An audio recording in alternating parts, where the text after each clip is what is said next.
νησάκι εκεί πέρα του μοναστηριού, βάλαν φωτιά και το πήρε ένας πασάς όλο αυτό το χρήμα. Φεύγοντας τότε σε μια οικογένεια της Θεσσαλονίκης, ουσιακή οικογένεια, πρόδωσε σε άλλη οικογένεια, τελικά κατέληξε σε μια οικογένεια χριστιανών συζύγων που ήταν και άτεκνοι. Τελικά το χάρισαν στη Χριστιανική Ένωση Γονέων, γίνονται ρετρέτ, όπως θα λένε στην Ευρώπη. Δηλαδή πηγαίνουν από διάφορες πόλεις, εμείς από την Καβάλα πήγαμε στο παρελθόν, από άλλες πόλεις της κεντρικής, της Θεσσαλονίκης και της κεντρικής Μακεδονίας, και από τη Θεσσαλία που είναι έρθει, από τον Βόλο άνθρωποι, και έχει έναν ξερόνα θαυμάσιο, έχει μια καινούργια εκκλησιά υπέροχη, έχει τόπο φιλοξενίας και είναι ένα κέντρο θερινό ιεραποστολικό. Γίνεται μεγάλο πανηγύρι του Αγίου Ευσταθείου που ανεβαίνει, η μισή Σκόπελος ανεβαίνει επάνω. Συνομανιά και πανηγύρι και οι ιερείς μας αγαπούν πολύ και Χριστιανική Ένωση Γονέων και έχω πάει και εγώ καμιά δεκαετία χώρες και έχω εμπειρίες πολλές και αναμνήσεις ζωηρές. Και εκεί κάνουμε συναντήσεις. Κάθε απόγευμα έχουμε μια συνάντηση με εισηγήσεις, συζητήσεις, περιπάτους, λειτουργίες.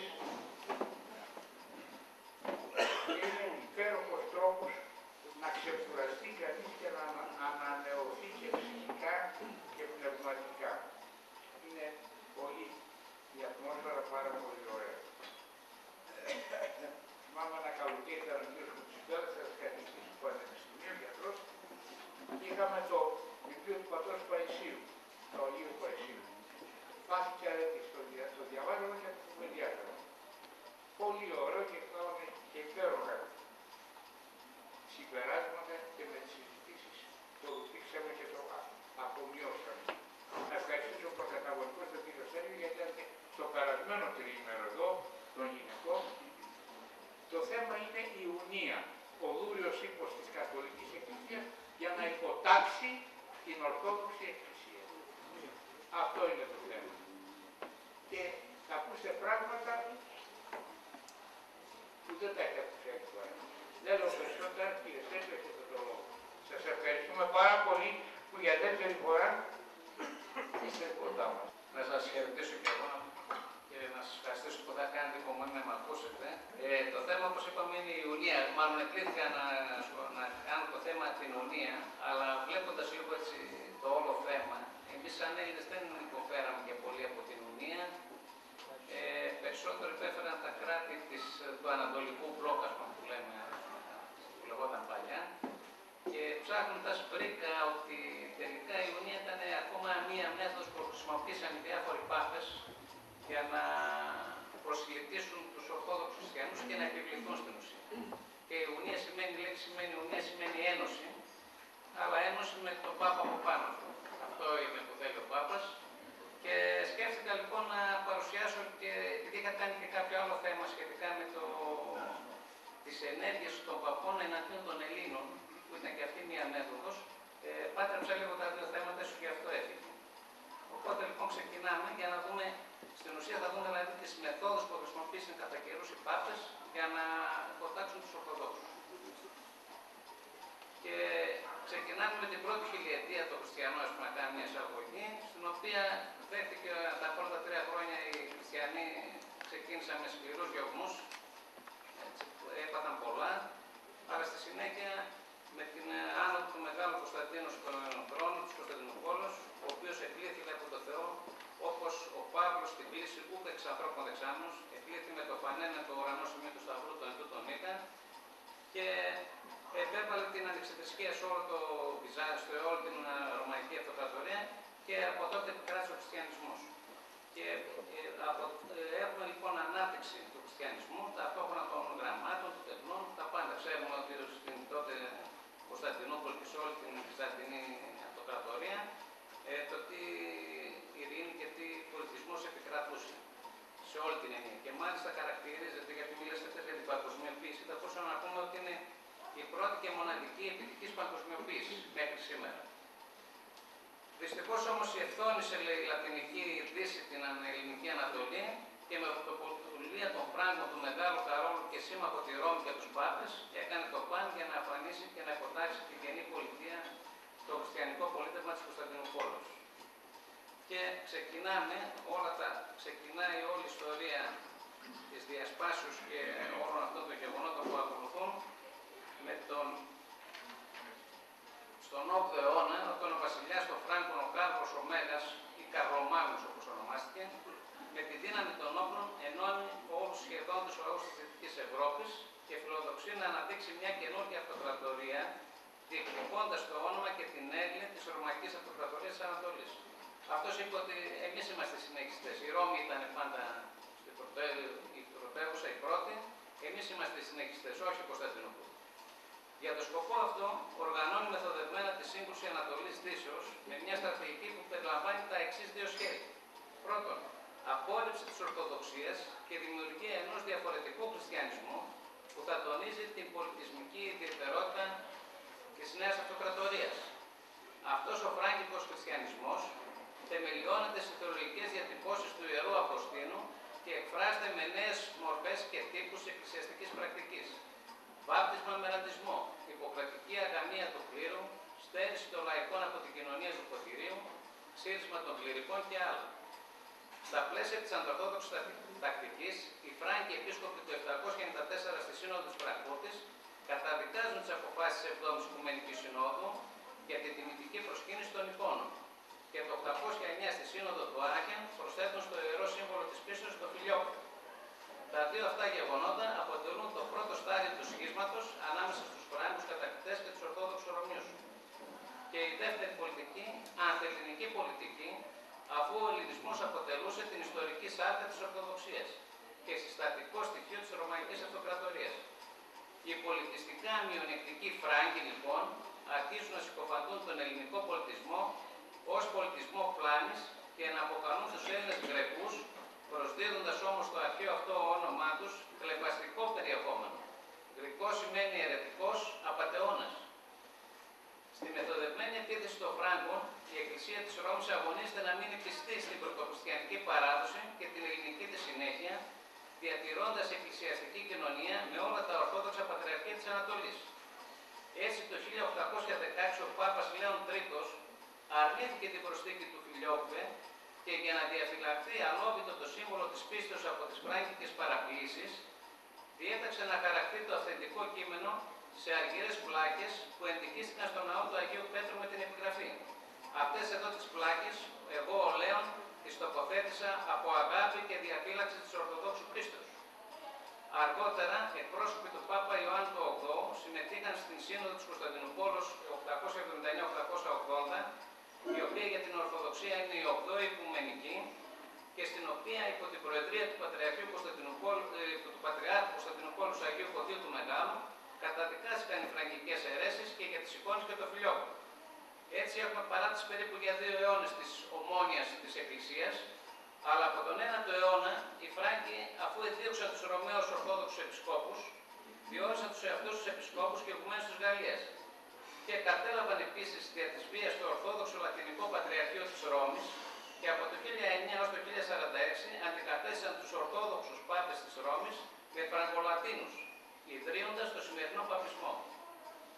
Επομένως, το λεγόμενο σχίσμα μεταξύ των εκκλησιών Δύσεως και Ανατολής δεν έγινε μεταξύ Δυτικών και Ανατολικών Ορθοδόξων Ρωμαίων, αλλά μεταξύ των Φράγκων κατακτητών των Δυτικών Ορθόδοξων Ρωμαίων και των Ορθόδοξων Ρωμαίων της Ανατολής, όπως αναφέρει χαρακτηριστικά ο πατήρ Ιωάννης Ρωμανίδης. Και μοιραίως λοιπόν οδηγούμαστε μετά την εγκατάσταση, όπως είπαμε, αυτών των Ορθοδόξων των Φράγκων Παπών στο σχήμα του 1054. Από τότε, αφού έχουμε σχήμα, προσπαθούμε να ξαναενωθούμε. Και οι Πάπες για τον σκοπό αυτό χρησιμοποιούν διάφορους μεθόδους, τους οποίους οι δυτικοί ερευνητές τους έχουν εθνίσει και τους έχουν κατατάξει σε 3. Και η πρώτη μέθοδος είναι ο βίος εκλατινισμός των Ορθοδόξων, όπως αυτός επιδιώχθηκε κατά την περίοδο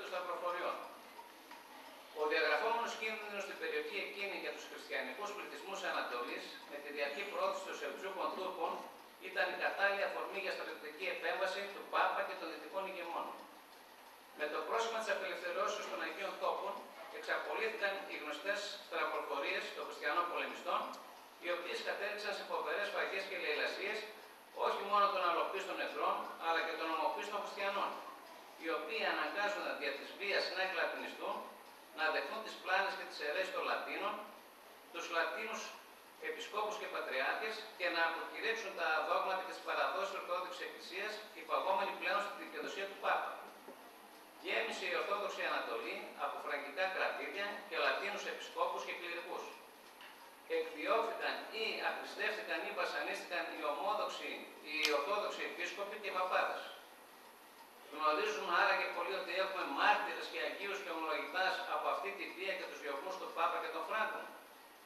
Το αποκορύφωμα αυτού του ιστορικού έσχους, για το οποίο ο Πάπας δεν ζήτησε συγγνώμη, είναι η κατάληψη της ίδιας της Κωνσταντινούπολης από τους Φράγκους το 1204 και η εγκατάσταση εκεί Λατίνου Πατριάρχων και Λατίνων κληρικών επί 60 περίπου χρόνια μέχρι το 1261, που ανακαταλήφθη η Κωνσταντινούπολη από τον Μιχαήλ τον 8ο, του Παλαιολόγου. Αλλά και μετά την άλωση της Κωνσταντινούπολης, πολλές περιοχές του Ελληνισμού, Κύπρος, Κρήτη και μερικά νησιά του Αιγαίου εξακολούθησαν να βρίσκονται υπό φραγκική κατοχή επί αιώνες. Οι κάτοικοι μάλιστα των νησιών εκλατινίστηκαν με τη βία από τους Φράγκους κατακτητάς, χωρίς ποτέ η Ορθόδοξη Εκκλησία να ασκήσει και αυτή βία για να εξαλείψει τους κακούς της βίας. Οι κάτοικοι αυτοί των νησιών παραμένουν και σήμερα παπικοί. Στο Ισύρο, Νάξο, εδώ στις Κυκλάδες που έχουμε περισσότερο. Θα θέλαμε να λέγαμε 2-3 πράγματα και για την άλωση της Κωνσταντινούπολης για να δούμε τι υποφέραμε. Στις 13 Απριλίου του 1204, με την ευλογία του Πάπα Ενοκεντίου του Τρίτου, οι σταυροφόροι, όπως είπαμε, κατέλαβαν την Κωνσταντινούπολη. Και η συμπεριφορά των σταυροφόρων αποκάλυψε στους Ανατολικούς τη Φραγκική Δύση 150 χρόνια μετά το εκκλησιαστικό σχίσμα. Έγιναν από τους Φράγκους ακατανόμαστες πράξεις ακριότητας και θηριωδίας. Πόνευαν αδιάκριτα γέροντες, γυναίκες και παιδιά.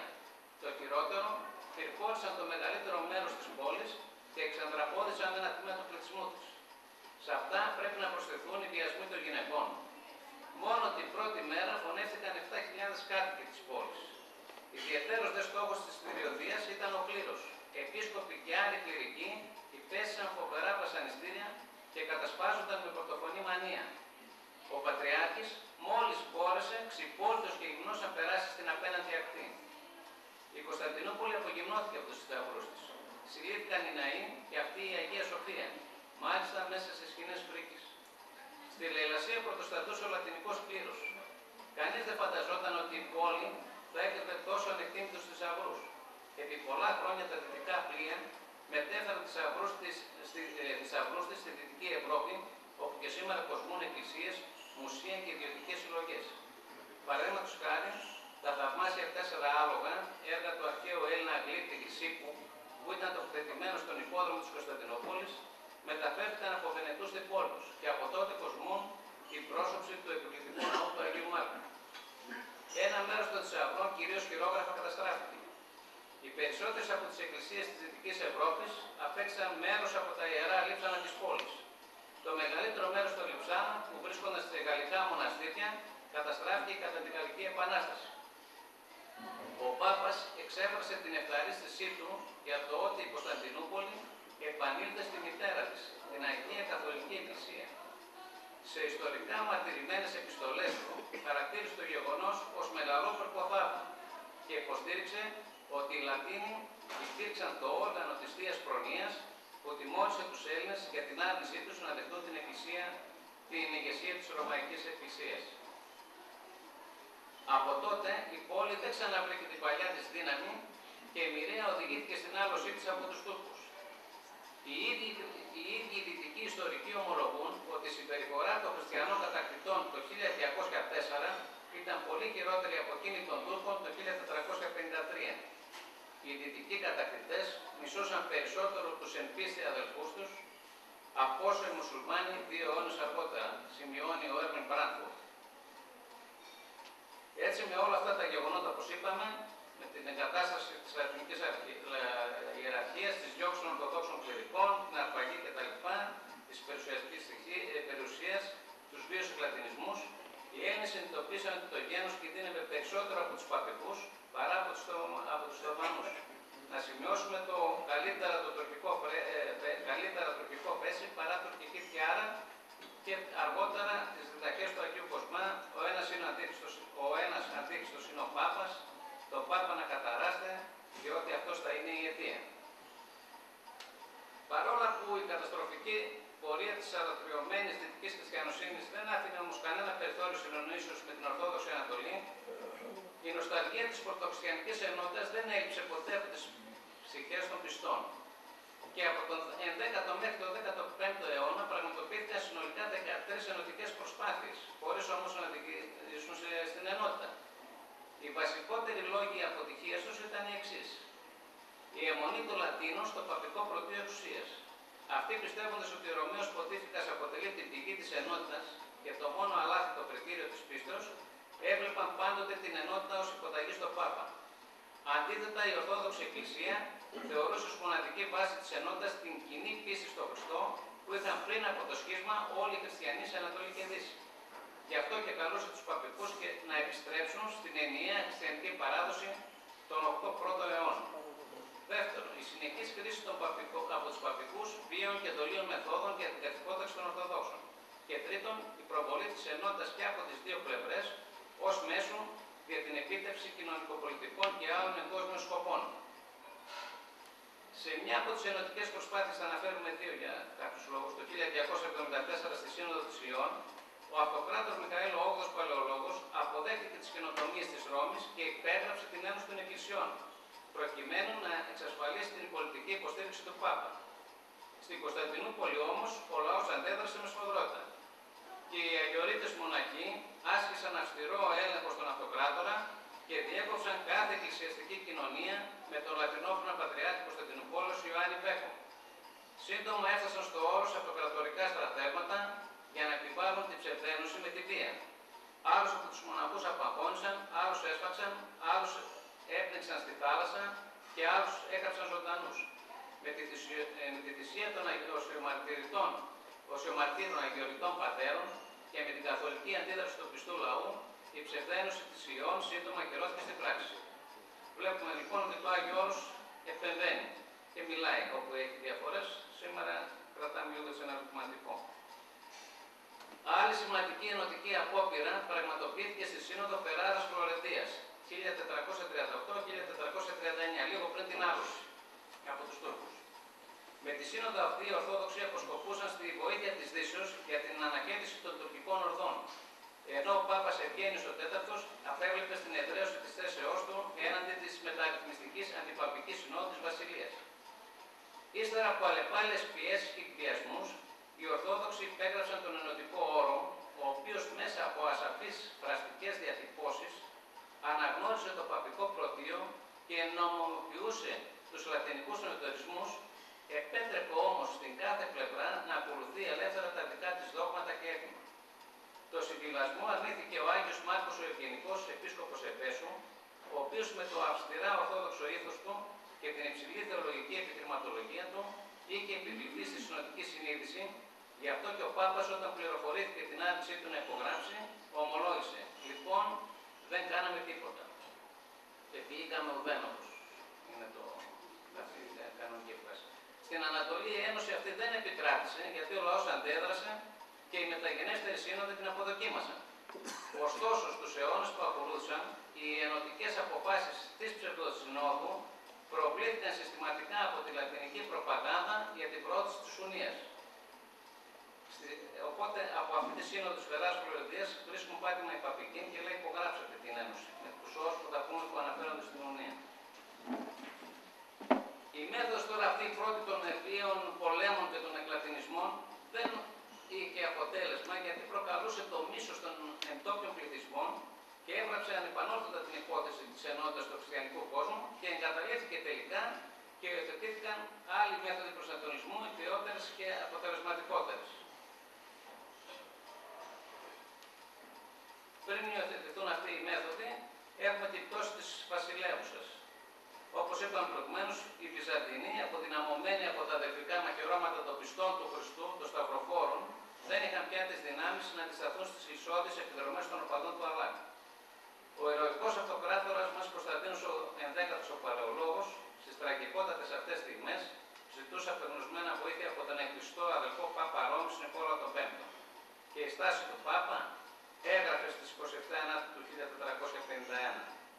Το ελληνικό γένος, το πάλε ποτέ μέγα και ένδοξο, δικαίως παραδίδεται δούλος στους βαρβάρους, και μάλιστα και με την ψήφο του Θεού, διότι είναι αμαρτωλό και κακό ως το γένος των Εβραίων. Ο αρχηγός του Ρωμαιοκαθολισμού παρακολουθούσε με σαρκαστική αγωνία και ειδονισμό τον τετρακλισμό της βασιλεύουσας. Και όταν έπεσε η βασιλεύουσα, ο ήλιος σκοτίνιασε σαν να τα Μεγάλη Παρασκευή, όπως διηγείται ο διάσημος ιστορικός Στιβ Ράσιμαν.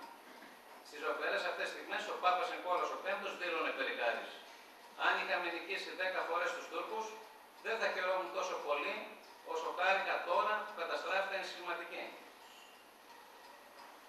Παρόλο πάλι που δεν υπάρχει παπικό πλήρωμα στην Κωνσταντινούπολη, ο Πάπας Πίος ο δεύτερος εκμεταλλεύεται το γεγονός και το Μάιο του 1462 ονομάζει τον αρχηγό των ενωτικών της Συνόδου της Περάτος Προεδρίας επίσκοπο Νικαίας Βυσσάριωνα Πατριάρχη Κωνσταντινούπολος, αποβλέποντας να ασκήσει επιρροή στις ταραγμένες πηγές των Ορθοδόξων, ιδίως των Λογίων. Είναι η δεύτερη μέθοδος που χρησιμοποιούν οι παπικοί του προσιλητισμού και των παπικών σχολείων που θα δούμε.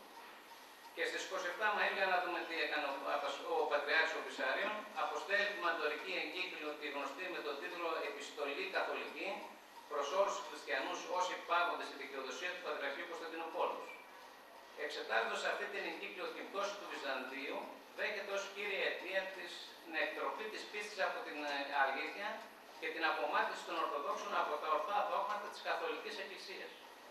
Τους καλεί λοιπόν να δεχτούμε ευλάγια το φλωρεντινό δόγμα, ότι δηλαδή ο Πατήρ και ο Υιός είναι αρχή του Πνεύματος και ότι αυτό εκπορεύεται από τους δύο σαν από ένα προβολέα.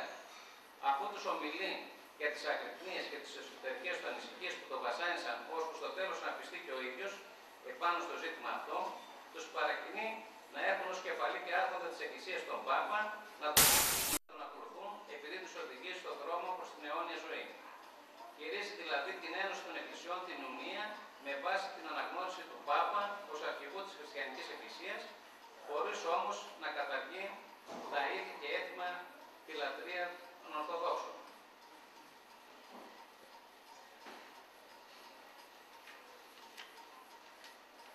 Η δεύτερη μέθοδος, όπως είπαμε, επιχειρεί τον προσωπικό προσελκυσμό.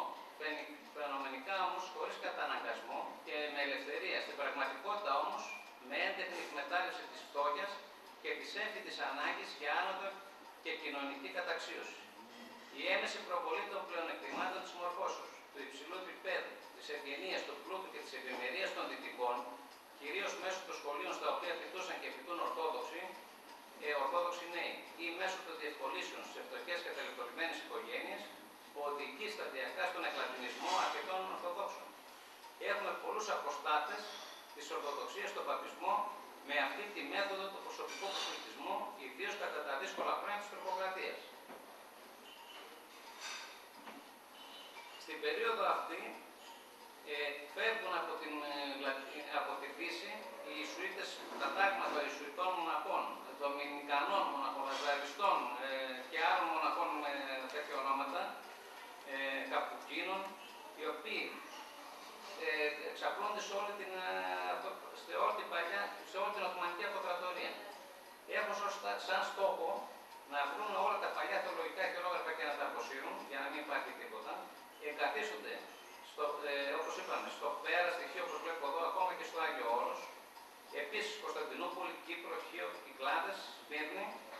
Και η δράση τους είναι η ίδρυση σχολείων, νοσοκομείων, όπως είπαμε, για να εκμεταλλευτούν τη φτώχεια και την ένδια των Ελλήνων που ήταν σκλαβωμένοι.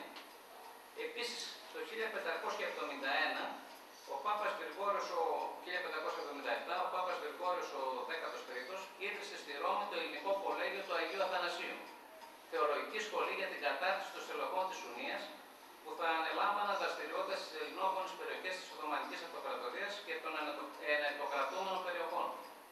Οι απόφοιτοι του κολεγίου αυτού υπέγραφαν κατά την αποφύτισή τους βούλα υποταγής στον Πάπα και απέβαιναν φανατικοί υποστηρικτές και κήρυκες της υποταγής των Ορθοδόξων στη Ρώμη. Η δράση τους υπήρξε καταλυτική για την Ορθοδοξία. Χρησιμοποιώντας μάλιστα πρώτη αυτή την καθομελουμένη γλώσσα στα έντυπά τους, αποκτούσαν μεγάλες δυνατότητες προσβάσεως στον απλό λαό. Γι' αυτό και το Οικουμενικό Πατριαρχείο, πιστό στο εθναρχικό του ρόλο, υιοθέτησε αμέσως το ίδιο μέτρο για να πληροφορεί το πλήρωμά του. Τον καιρό εκείνο, όπως αν δεν υπήρχε η Ορθόδοξη Εκκλησία, οι αρχιερείς, οι παπάδες και οι καλόγεροι κατά την Ιπποκρατία για να ανακόψουν τα δύο ρεύματα που απειλούσαν να αφανίσουν το γένος,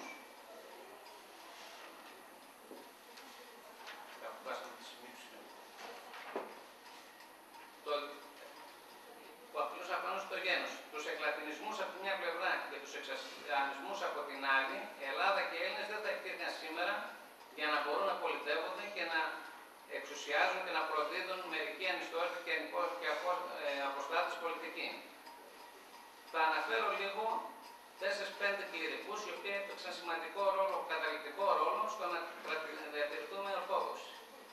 Ένας από αυτούς ήταν ο Πατριάρχης Αλεξανδρίας Κύριλλος Λούκαρης, ο οποίος σε ένα γράμμα του απαντά στους δυτικούς που κατηγορούσαν τους Ορθοδόξους ως αγράμματος και απολύτιστους.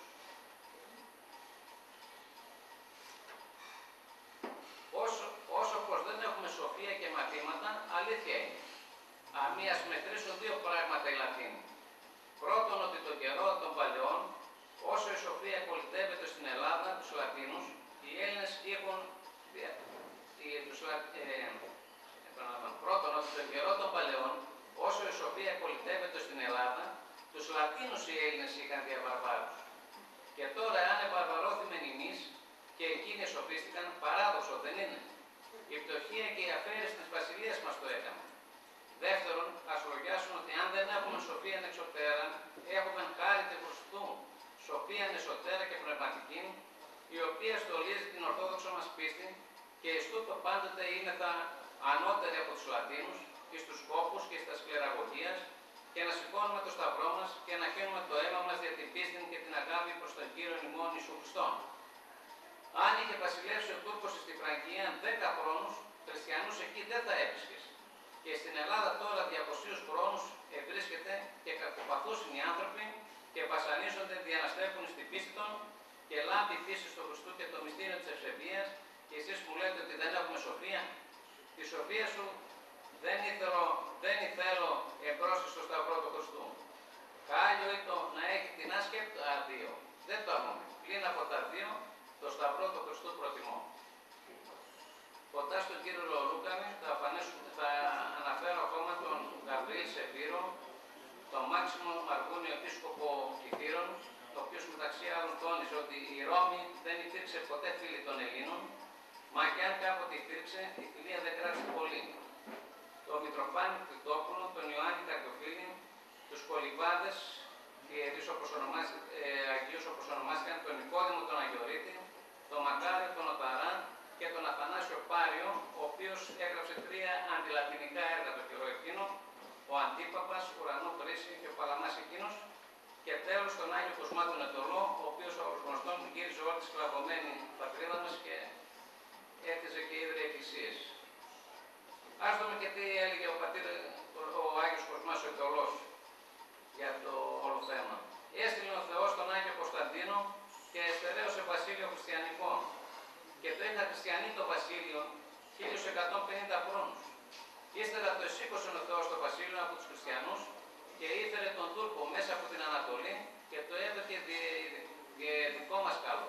Γιατί άξιος ήταν ο Τούρκος να έχει βασίλειο, αλλά Θεός του το έδωκε δια το καλό μας.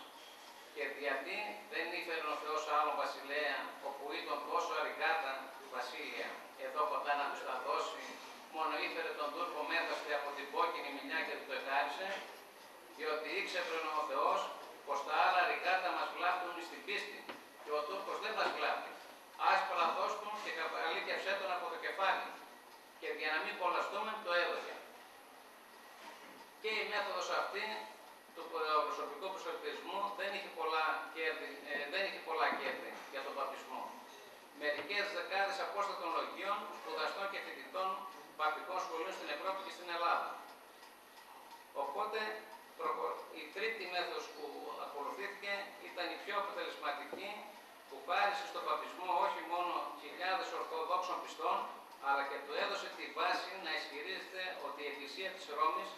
δεν είναι τοπική εκκλησία της Δύσεως, αλλά οικουμενική, καθολική.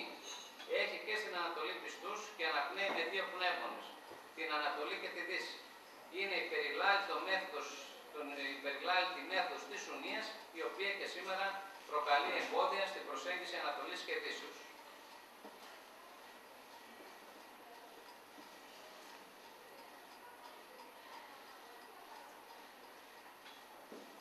Τι είναι η Ιουνία? Η Ιουνία είναι ένα πανούργο θρησκευτικό πολιτικό σχήμα που επενοήθηκε από τον Παπισμό για την υποταγή των χριστιανών της Ανατολής στην παπική κυριαρχία. Σύμφωνα με αυτό το σχήμα, με απόσπαση πιστών από τους κόρπους της Ορθόδοξης Εκκλησίας, δημιουργούνται νέες εκκλησιαστικές κοινότητες, οι οποίες διατηρούν μεν εξωτερικά τον Ορθόδοξο εκκλησιαστικό τους ορθισμό, αμφίεση κληρικών, λειτουργικό τυπικό, αρχιτεκτονική ναών, εικονογραφία και άλλα, αναγνωρίζουν όμως τον Πάπα και μνημονεύουν το όνομά του στις εκκλησιαστικές ακολουθίες. Έτσι προκύπτουν οι Ιουνίτες, οι οποίοι στην πραγματικότητα είναι παπικοί. Αφού αποδέχονται όλα τα παπικά δόγματα, το πρωτείο και το αλάθητο, μπορούν όμως προσωπείο Ορθοδόξου για να εξεπατούν τους απλοϊκούς πιστούς και να τους πείθουν ότι είναι δυνατή η ένωση δίχως εγκατάλειψη της Ορθοδοξίας. Η σκοπιμότητα μάλιστα που κυριαρχεί στην περίπτωση των Ιουνιτών φαίνεται και από το γεγονός ότι ενώ ο λατινικός κλήρος ακολουθεί την υποχρεωτική αγαμία, στους κληρικούς των Ιουνιτών θα επιτραπεί να είναι νηφευμένοι και να διευκολύνεται προφανώς ο εξουνιτισμός. Η Ιουνία ως ιδέα γεννήθηκε το 13ο αιώνα, αλλά επίσημα άρχισε να δραστηριοποιείται 3 αιώνες αργότερα. Η εποπτεία και προώθηση της Ιουνίας ανατέθηκε στους Ιησουίτες μοναχούς. Αυτοί πιστοί στο δόγμα τους ότι ο σκοπός αγιάζει τα μέσα, εργάζονταν με ανένδοτο πείσμα, αναπτύσσοντας μια παροιμιώδη για την δολιότητά τους δράση. Εκμεταλλεύονταν την ανέχεια, φτώχεια, εμπερίστα των Ορθοδόξων πληθυσμών και ασκούσαν φιλανθρωπικό έργο, δημιουργούσαν αντιθέσεις και φανατισμούς, προσετερίζονταν δυσαρεστημένους ή φιλόδοξους κληρικούς, εξαγόραζαν συνειδήσεις και άλλα. Ουνία και παπισμός ταυτίζονται. Οι Ιουνίτες μάλιστα στηρίζουν τον παπικό θεσμό με φανατισμό μεγαλύτερο από τη Ρωμαιοκαθολική. Ανάμεσα στους τελευταίους υπάρχουν και κάποιοι που κατορθώνουν να αποδεσμευτούν από τον παπικό μυστικισμό που έντεχνα καλλιεργείται, ιδιαίτερα στα κατώτερα λαϊκά στρώματα και ασκούν μία υποτυπώδη έστω κριτική στον Πάπα, όπως στη Λατινική Αμερική. Οι Ιουνίτες όμως από τον παπικό θεσμό εξαρτούν την ύπαρξή τους και γι' αυτό αποβαίνουν οι σκληρότεροι υποστηρικτές του Πάπα. Γι' αυτό, ενώ σε παλαιότερες εποχές η Ρώμη ευχάριστα δεχόταν ή και βοηθούσε την αφομοίωση των Ιουνιτών, σήμερα αποτρέπει την αφομοίωσή τους και ευνοεί τη διατήρησή τους, διότι χρησιμοποιεί την αφοσίωσή τους για να αποκαθιστά το πληνιζόμενο κύρος του Πάπα στη Δύση. Οι Ιουνίτες σήμερα αναγκάζονται να κρατούν τα θρησκευτικά έθιμα της χώρας τους. Οι Έλληνες της Ελλάδος, οι Σύριοι της Συρίας και ούτω καθεξής, με το πρόσχημα της καθολικότητας της Εκκλησίας, δηλαδή του παπισμού, που εμφανίζεται έτσι ως παγκόσμια δύναμη. Η αποκοπή των Ιουνιτών, ολοσχερός από το σώμα των Ορθοδόξων, ήταν κοινή συνείδηση για τους Ορθοδόξους πιστούς σε παλαιότερες εποχές, όταν τα πνευματικά αντανακλαστικά ακόμα λειτουργούσαν κανονικότερα. Γι' αυτό, όχι μόνο τους Λατίνους, αλλά και τους Ιουνίτες, δεν τους ονόμαζαν ο λαός και οι λόγοι θεολόγοι ως τον 10ο αιώνα Ρωμαιοκαθολικούς, αλλά παπικούς ή παπιστές και καθόλικους ως μετάφραση του Ιταλικού κατόλικο. Ο Ορθόδοξος λαός είχε συνείδηση του περιεχομένου του όρου Ρωμαίος και Καθολικός, που και τα δύο σημαίνουν Ορθόδοξος. Ως προς την ουσία τους δε, ο Άγιος Μάρκος ο Ευγενικός τους αποκαλούσε Γρεκολατίνους και μυξόθυρας ανθρώπους. Η επέκταση του οικουμενισμού επέφερε σύγχυση και στη χρησιμοποιούμενη ορολογία, ώστε να είναι ανάγκη σήμερα να ξεκαθαριστούν και πάλι τα πράγματα. Όπως να πω και κάτι ακόμα εδώ πέρα. Αυτοκρατορία με το όνομα Βυζαντινή δεν υπήρξε στην πραγματικότητα ποτέ. Στην ενιαία αυτοκρατορία του Μεγάλου Κωνσταντίνου, οι υπήκοοι ονομάζονταν όλοι τους Ρωμαίοι πολίτες. Μετά το σχίσμα στην Ανατολική Ρωμαϊκή Αυτοκρατορία, μέχρι και την άλωση, συνέχισαν να ονομάζονται Ρωμαίοι ή Ρωμιοί. Τους όρους Βυζαντινός και Βυζαντινή Αυτοκρατορία δεν τους συναντάμε πουθενά. Τους επενόησε εντελώς αυθαίρετα ο Γερμανός ιστορικός Ιερώνυμος Βολφ 100 χρόνια μετά την άλωση μόνο και μόνο για να εξυπηρετήσει άδικα και παράνομα γεωπολιτικά συμφέροντα των Δυτικών σε βάρος των Ρωμιών. Στην ουσία να εξαφανιστεί η συνέχεια του ελληνικού έθνους. Και περνάμε στην αιωνία στην Ελλάδα. Να πούμε δύο-τρία πράγματα.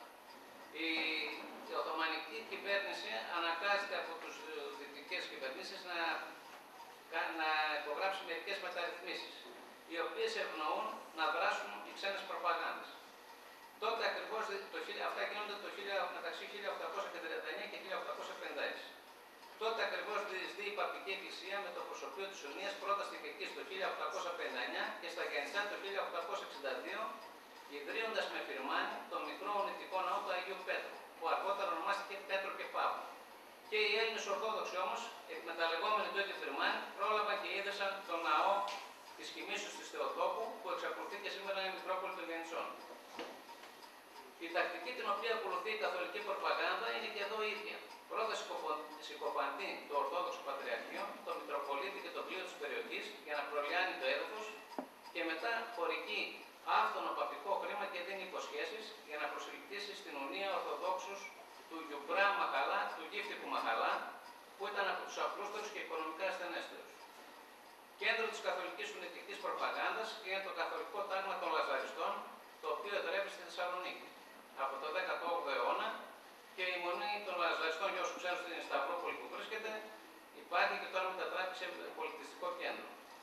Επειδή όμως οι Λαζαριστές δεν τήρησαν τις υποσχέσεις τους, απαλλαγή από φόρους, οικονομικές ενισχύσεις, προστασία έναντι των τροφικών αρχών, η μικρή κοινότητα φθήνει γιατί οι περισσότεροι επέστρεψαν στην Ορθόδοξη Εκκλησία. Για να στηριχθεί και ενισχυθεί η ονητική αιστεία των Γιαννητσών, οι Λαζαριστές ιδρύουν το 1908 στα Γιαννητσά μοναστηριακό οίκημα, το οποίο έμεινε αργότερα γνωστό ως Γαλλικό Νοσοκομείο. Το διεύθυναν οι αδελφές του Ελέους, στο οποίο λειτουργούσε ως εξωτερικό ιατρείο, χορηγούσαν φάρμακα και γίνονταν και λίγοι το κετί. Λειτουργήσε με διακοπές μέχρι το 1938.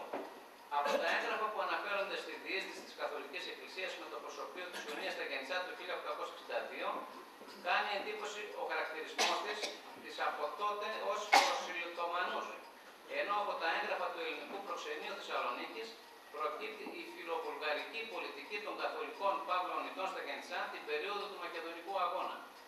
Γι' αυτό και όταν απελευθερώθηκε η πόλη των Γιαννησών το 1912, ο ελληνικός στρατός και η ελληνική κοινότητα έκλεισαν τον ονητικό ναό και το ονητικό σχολείο, όπως είπαμε, στο οποίο γινόταν χρήση της βουλγαρικής γλώσσας και ήταν εστία βουλγαρικής προπαγάνδας.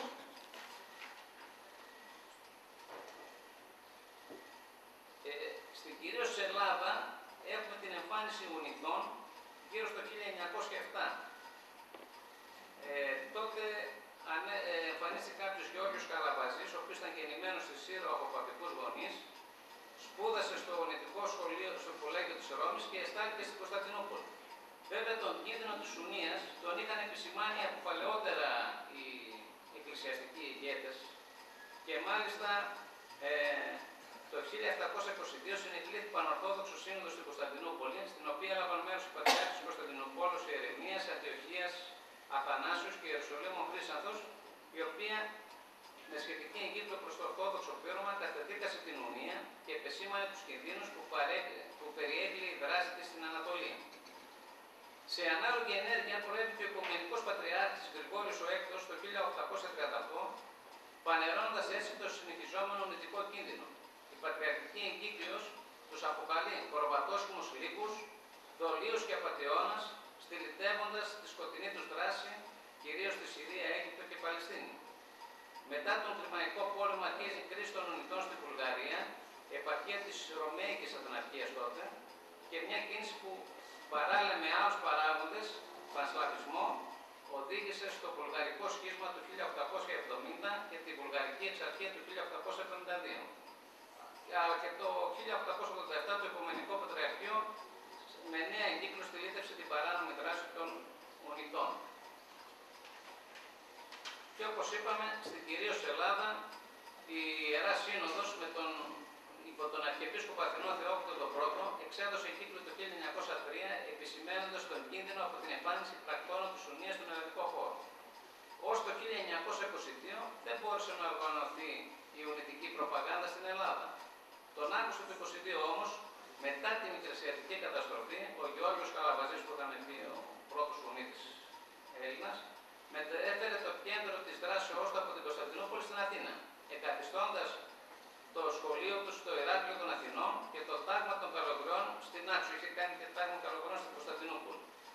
Στην Αθήνα συνέχισε τη φιλανθρωπική του δραστηριότητα, αναπτύσσοντας μεγάλη κινητικότητα στον κοινωνικό χώρο για την προβολή και μάλιστα μεταξύ των προσφύγων, σε σημείο που ο Γεώργιος Καλαβαζής να παρασημορφωθεί από την ελληνική πολιτεία. Αυτό όχι μόνο εδραίωσε την παρουσία των Ουνιτών στην Ελλάδα, αλλά τόνισε και το αυτοσυναίσθημά τους, ώστε να υπογραμμίζουν ότι το έργο τους αναπτυσσόταν και με την ευμενή συγκατάσταση των Απών. Η ελληνική εκκλησία δεν αδράνησε ούτε άφησε το ορθόδοξο πλήρωμα απληροφόρητο. Πρώτη επίσημη αντίδρασή τους έγινε με έγγραφα της Ιεράς Συνόδου προς το Υπουργείο Εκκλησιαστικών και Δημόσιας Εκπαιδεύσεως, το Θρησκευμάτων και Παιδείας, έτσι λέγονταν τότε, το 24, επί Αρχιεπισκόπου Χρυσοστόμου. Η καταγγελία της Ιεράς Συνόδου συνοδευόταν με διαμαρτυρία για την αδιαφορία του κράτους και το αίτημα να κλειστούν ο Ουνητικός Ναός και τα άλλα ουνητικά ιδρύματα, διότι διευκόλυνε τη λατινική προπαγάνδα στη χώρα μας. Ήταν ήδη γνωστή η αντιελληνική στάση της Ρώμης και του Πάπα στη Μικρασιατική καταστροφή, όπως και προηγουμένως στον Πρώτο Παγκόσμιο Πόλεμο. Να θυμίσω ότι ο Πάπας όταν το 1919 η Βρετανία αποφάσισε να δοθεί η Κωνσταντινούπολη στους Έλληνες και ξεκίνησαν την επέλαση στην Κωνσταντινούπολη και στην Μικρά Ασία, δήλωνε ότι θα προτιμούσε να βλέπει την ημισέλληνο πάνω στην Αγία Σοφιά παρά τον Σταυρό. Και το 1922, μετά την Μικρασιατική καταστροφή, ήταν ο πρώτος που έστειλε συγχαρητήριο τηλεγράφημα στον Κεμάλ Ατατούρκ για την νίκη. Ήταν αυτά γνωστά λοιπόν. Οπότε στις 7 Απριλίου του 1925 εξεδόθη η εγκύκλιος του Αρχιεπισκόπου Χρυσοστόμου κατά των Ουνιτών.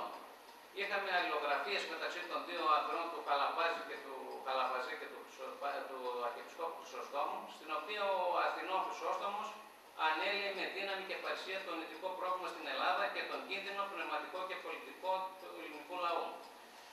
Το πρόβλημα των Ουνιτών εισήλθε και στην Ελληνική Βουλή του 1929, χωρίς όμως να δοθεί λύση. Οι συνεχείς όμως διαμαρτυρίες του ελληνικού πλήρου οδήγησαν σε δύο δικαστικές αποφάσεις.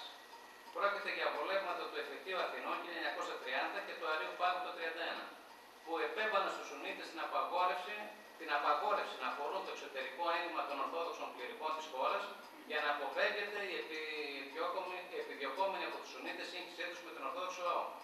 Οι Ουνίτες ουδέποτε σεβάστηκαν με συνέπεια αυτή την απόφαση και αντίθετα ο Ουνιτισμός εξαπλώθηκε στους Έλληνες και Ορθοδόξους του εξωτερικού Ευρώπης και Αμερικής και επηρεάζοντας και από το χώρο της Διασποράς την ενδοελληνική πραγματικότητα υπέρ του παπισμού και του σχεδίου. Σήμερα στην χώρα μας, οι Ουνίτες καταγεγραμμένοι είναι γύρω στους 300 στα Γεννησά και 1500 στην Αθήνα. Και έτσι όπως φαίνεται δεν υπάρχει μεγάλος κίνδυνος. Αλλά δυστυχώς τα γεγονότα στις χώρες της Ανατολικής Ευρώπης, Ουκρανία, Τσεχοσλοβακία, Ρουμανία και άλλες που θα πούμε τώρα, απέδειξαν ότι υπάρχει μεγάλη απειλή από την Ουνία και δεν ξέρουμε πού μπορεί να φτάσει. Ας δούμε δύο-τρία πραγματάκια. Όπως είχαμε πει, η αρχή της Ουνίας βρίσκεται στη Σύνοδο του Λατερινού του 1215 και στη βούλα του Πάπα Ενοκεντίου του IV. Ωστόσο, επίσημα, κατά κάποιο τρόπο, η Ουνία δημιουργήθηκε στην Πολωνία από δύο Ιεσουήτες μοναχούς, οι οποίοι ανέθρεψαν τον βασιλιά της Πολωνίας Σιγημούντο τον Τρίτο, μέχρι που έφτασε στον 21ο χρόνο της ηλικίας του και ανέλαβε τη βασιλεία της Πολωνίας. Με την κάλυψη του Σιγισμούντου τον Τρίτο, οι δύο Ιεσουήτες άρχισαν επίσημα το σατανικό τους έργο. Συγκαλούν δύο συνόδους, μία στη Βρέστη, δύο στη Βρέστη το 1587 και το 1594, με θέμα την ένωση των Ορθοδόξων με την Παπική Εκκλησία. Και επειδή στη δεύτερη αναγνωρίστηκε με το πρωτείο του Πάπα και του Φιλιόπε, αλλά στην ουσία δεν πραγματοποιήθηκε ποτέ η ένωση. Γι' αυτό το λόγο συνεκλήθηκε τρίτη σύνοδος το 1596 με πρόεδρο τον Αρχιεπίσκοπο του Κιέβου, για να διακηρύξει επίσημα την ένωση με τη Ρώμη. Και ναι, μεν ο Αρχιεπίσκοπος του Κιέβου με άλλους ιεράρχες διακήρυξαν την ένωση, ο λαός όμως αντέδρασε. κληρικοί και ευγενείς και λαός πολύς με επικεφαλής τον Κωνσταντίνο Οστροκόσκι διαμαρτυρήθηκαν δημόσια, αποδοκίμασαν τα γεγονότα και διακήρυξαν την αφοσίωσή τους στην αρχαία Εκκλησία και στον Πατριάρχη Κωνσταντινούπολης. Αποτέλεσμα, ο Πολωνός βασιλιάς κήρυξε διωγμό εναντίον των Ορθοδόξων που δεν θέλησαν να παραδοθούν στον Πάπα. Ποταμιδών έρευσε στο διωγμό αυτό το αίμα.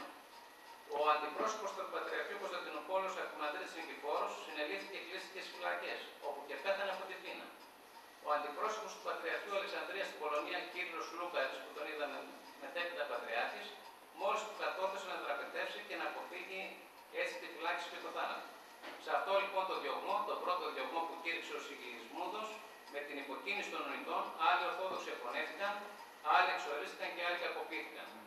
Όλοι οι ναοί και οι ιερές φωνές των Ορθοδόξων περιήλθαν στους Σουνίτες. Η Ιουνία είχε τότε καταστροφικές συνέπειες για τους Ορθοδόξους της Πολωνίας και της Νοτιοδυτικής Ρωσίας. Είναι χαρακτηριστική η αναφορά του αείμνης του Μητροπολίτη Τιατήρων Γερμανού στο διωγμό αυτό. Των Ορθοδόξων, άλλοι μεν ετροχίστησαν, άλλοι συνετρίψαν τους βραχίωνας και τα σκέλη, άλλοι ελοχεύσαν και άλλοι επιπασάλων απέθαναν, οι γυναίκες δε και τα παιδεία αυτών, εμέν κατεκόπτονται τα στήθη, τα δε κατεκαίοντο επί εσχάρας. Στη Ιουγκοσλαβία η Ιουνία επεκτάθηκε μέσω της Κροατίας. Στις 15 Δεκεμβρίου 1938 ιδρύθηκε το ανεξάρτητο κράτος της Κροατίας, που ήταν παπικό και χρησιμοποιήθηκε ως όργανο και μέσο για τον εκλατινισμό ολόκληρου του Ορθόδοξου Σέρβικου λαού. Όσοι Ορθόδοξοι δεν ήθελαν να γίνουν Ουνίτες και στη συνέχεια παπικοί σφαγιάζονταν. Οι εθνικιστές Κροάτες, οι Ουστάσοι, βασάνισαν απάνθρωπα και κατάσπαξαν 800.000 περίπου Ορθόδοξους Σέρβους Χριστιανούς. Τόσο φρικιαστικά ήταν τα εγκλήματα ώστε στις 12 Νοεμβρίου του 1941 διαμαρτυρήθηκαν στην ηγεσία του Ζάγκρεπ και αυτοί ακόμα οι μουσουλμάνοι της Βοσνίας. Ο υποκινητής Καρδινάλιος Αλόης Γεστέπινας ανακηρύχθηκε το 1998 Άγιος της Δυτικής Εκκλησίας από τον Πάπα Ιωάννη τον Πάπα. Επειδή όμως μετά τον πόλεμο ξαναεκτύψε το ενιαίο κράτος της Ιουγκοσλαβίας υπό τον τίτλο κομμουνιστικό, πάλι οι παπικοί φρόντισαν σιγά σιγά και δούλεψαν και φρόντισαν και πέτυχαν την απόσυση της Σλοβενίας, Κροατίας και Βοσνίας όπως ξέρουμε και τον βομβαρδισμό των Σέρβων Ορθοδόξων. Δίπλα στη Ρουμανία, συγκεκριμένα στην Τρασιλβανία, είχαμε επιδρομή των Ονιτών, αλλά δέχτηκαν ράπισμα από τους άθεους κομμουνιστές. Οι άθεοι κυβερνήτες τους κάλεσαν και τους είπαν: εμείς είμαστε άθεοι. Ό,τι πιστεύουμε κηρύττουμε. Εσείς ενώ είστε παπικοί, υποκρίνεστε τους Ορθοδόξους για να προσιλητίζετε. Και τους διέταξαν εντός 2 μηνών υποχρεώστε να κάνετε ένα από τα δύο. Ή να γυρίσετε στον Πάπα σας ή να γίνετε Ορθόδοξοι. Ουνίτες δεν μπορείτε πια να είστε. Και τροπιασμένοι αποχώρησαν. Παρ' όλα αυτά, μετά την πτώση και εδώ του καθεστώτος του Τσαουσέσκου, άρχισαν ξανά τη δράση τους με σημαντικά αποτελέσματα. Και μάλιστα ο Πάπας κατά την επίσκεψή του στο Βορέστη πριν από καμιά δεκαετία επιθυμήθηκε από χιλιάδες λαού. Σε αντίθεση με την Αθήνα που είχαμε τις επισκέψεις, που ευτυχώς τριγύρισε μόνος. Και για να μην σας κουράζω πολύ, στη Τσεχοσλοβακία θα αναφέρω μόνο τις δηλώσεις του Επισκόπου Όλγου Σκευδρόμου της Μοραβίας κ. Χριστοφόρου, που δήλωσε ότι οι Ορθόδοξοι δεν υπέφεραν τόσο από τους άθεους μαρξιστές, όσο υπέφεραν από τους χριστιανούς Σουνίτες. Και στις μέρες μας βλέπουμε το τι γίνεται στην Ουκρανία. Αν προσέξατε πιο μπροστά, η επιχείρηση του Βατικανού να προσελκύσει και να εκδικήσει τους Ουκρανούς ξεκινάει το 1594. Τότε η Ουκρανία ήταν υπό τον πολεμικό έλεγχο. Και με την άδεια του Πολωνού βασιλιά του Σιγισμούντο, οι Ουκρανοί δέχτηκαν ακτινείς διωγμούς. Και οι προσπάθειες των Ιησουητών ήταν αποτέλεσμα στο ορθόδοξο ηγετικό εκκλησιαστικό επίπεδο που είχε διαβρθεί εκ των έσω. Γιατί οι Ορθόδοξοι επίσκοποι διορίζονταν από τον παπικό Πολωνό ηγεμόνα και συνήθως ήσαν αυλικοί του, χωρίς κανένα εκκλησιαστικό και πραγματικό ενδιαφέρον. Και όπως είπαμε, το 1596 Σύνοδο Μπρέστ, 6 από τους 8 παρόντες επισκόπους συμπεριλαμβανομένου και του επισκόπου Κιέβου Μικαήλ αποφάσισαν ερήμοι του λαού να ενωθούν με τη Ρώμη. Οι 2 επίσκοποι που μειοψήφισαν, μαζί με την πλειοψηφία των μοναχών και του ενοριακού πλήρου, αποφάσισαν να παραμείνουν πιστοί στην Ορθοδοξία, έστω και αν τους περίμενε το μαρτύριο. Και Έτσι εκφύλεται το βαθύ θρησκευτικό και πολιτισμικό σχήμα που ζούμε σήμερα. Δηλαδή, από θρησκευτική απόψεω, η Ουκρανία σήμερα είναι βαθιά διχασμένη. Οι περισσότεροι Ουκρανοί είναι Ορθόδοξοι, πιστοί στο Πατριαρχείο της Μόσχας. Οι Ιουνίτες όμως και οι άλλοι πιστοί στον Πάπα είναι περίπου 5 εκατομμύρια, σε σύνολο 50 εκατομμυρίων πληθυσμό, αλλά είναι επιθετικοί, καλά οργανωμένοι και υποστηρίζονται από το Βατικανό και τους συμμάχους. Αυτοί ενώνουν τις δυνάμεις τους με τα εκατομμύρια των εθνικιστών και των άλλων Ουκρανών που επιδιώκουν την ένταξη της Ουκρανίας στη Δύση. Έτσι λοιπόν έχουμε τις επιδιώξεις της φιλοδυτικής και αντιρωσικής ουκρανικής ιντελιγένσιας, διανόησης που σημαίνει λέξη, που επηρέασε την Ορθοδοξία στην Ουκρανία. Ο εθνικισμός, το πολιτικό μικρόβιο και η ματαιοδοξία ορισμένων Ουκρανών κληρικών τους οδήγησαν στην απόσχησή τους από το Πατριαρχείο της Μόσχας και στη δημιουργία σχηματικής Ουκρανικής Ορθόδοξης Εκκλησίας. Αυτή περιλαμβάνει περίπου 2 εκατομμύρια πιστούς και δεν την αναγνωρίζει καμιά από τις 14 κανονικές εκκλησίες που ανήκουν στην Ορθόδοξη Εκκλησία. Και αυτός είναι και ο λόγος που βλέπουμε και τελευταία κάτι ιερείς να έρχονται κάποιες ενώσεις, είναι οι Ιουνίτες. Όπως είπαμε λοιπόν, έμειναν από το 1596 και έχει δημιουργηθεί αυτό το πρόβλημα. Λέμε ότι μεν θέλουν τη Δύση και άλλη την Ανατολή, στην ουσία όμως κρύβονται και άλλα θρησκευτικά πράγματα πίσω από αυτό τη διένεξη που υπάρχει στον εμφύλιο. Και θα κλείσω με την φανερή ανάμειξη σήμερα περισσότερο του Βατικανού στη Βαλκανική κρίση και η εφαρμογή της ίδιας τακτικής σχεδόν.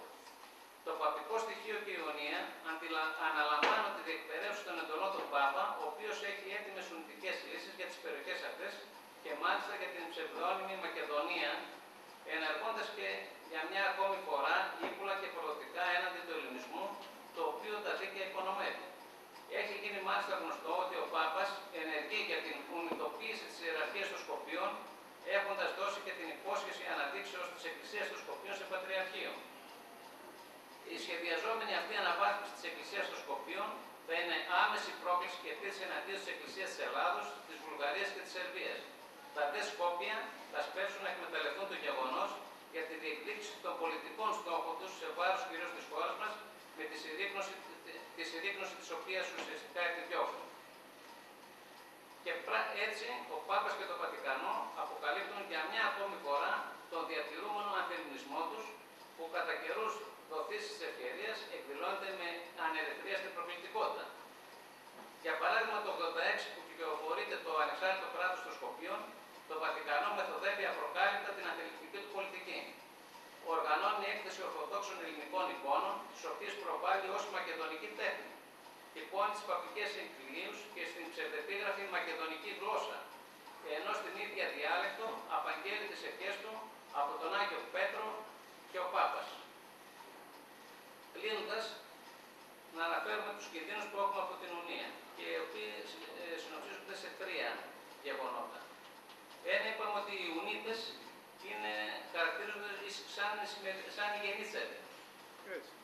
Ξέραμε λοιπόν ότι τους γεννήτσερους εδώ, στην ουσία είπαμε και λίγο προηγουμένως ότι αυτοί σχίζονται περισσότερο υπέρ του Πάπα από την κανονική παπική. Γιατί από εκεί έχουν μόνο την υποστήριξη και μένως είναι σε ξένες χώρες, οπότε δουλεύουν με πολύ φανατισμό. Ένα δεύτερο κίνδυνο συνιστά η μόνιμη διάβρωση που υφίσταται το ορθόδοξο πλήρωμα με την ύπαρξη της Ουνίας. Διότι προβάλλεται μόνιμα ένα συγκεκριμένο πρότυπο μοντέλο ενώσεως που διευκολύνει μάλιστα σημαντικά αυτή την κίνηση.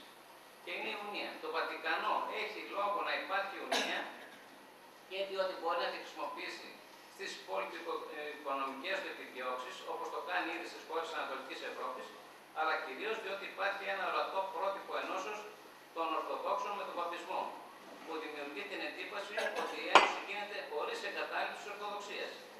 Αυτό διαχείριζε ήδη ο Πάπας Παύλος ο Έκτος, προβάλλοντας το πρότυπο της Ουκρανίας και ανακηρύοντας σε καρδινάλιο τον Ουνίτη Αρχιεπίσκοπο του Σλίπνη. Άλλωστε είναι ήδη εκπεφρασμένο πως ο Παπισμός βλέπει την ένωση.